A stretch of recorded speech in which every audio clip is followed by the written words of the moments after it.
Washington is facing a new flashpoint in the Caribbean. President Donald Trump's expanding military campaign against alleged drug traffickers has drawn sharp scrutiny from Congress. Now, top national security officials were hauled before lawmakers. Secretary of War Pete Hegseth and Secretary of State Marco Rubio were grilled in a closed-door briefings held in House and Senate.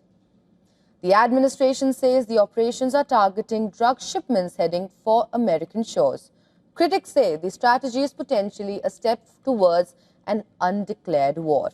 According to Democratic Senate Minority Leader Chuck Schumer, lawmakers left the briefing with more questions than answers.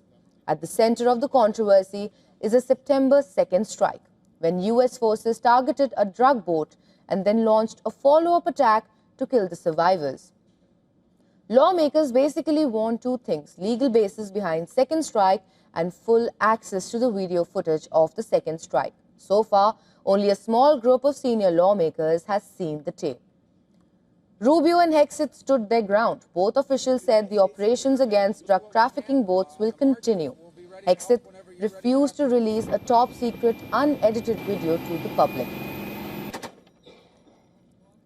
But in keeping with long-standing Department of War policy, Department of Defense policy, of course we're not going to release a top-secret, full, unedited video of that to the general public. Hask and appropriate committees will see it, but not the general.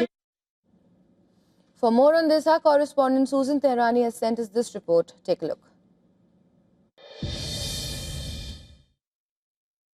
On Tuesday, Defense Secretary Pete Hegseth and Secretary of State Marco Rubio met with lawmakers to explain recent U.S. military strikes on suspected drug smuggling boats off Venezuela, part of a months-long campaign that has killed dozens and raised alarm in Congress.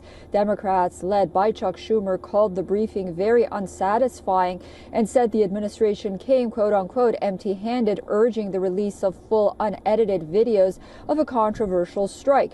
Republican Senator Lindsey Graham also weighed in, saying the video should be released to all members of Congress and arguing that what the U.S. is doing is lawful, but he went further, suggesting that if the United States is going to conduct such an extensive campaign, Venezuelan President Nicolas Maduro shouldn't remain in power. The administration continues to insist that these operations are part of a broader counter-drug and national security effort. But lawmakers on both sides say more clarity and transparency are needed. Susan Tehrani reporting from New York for WION World is One.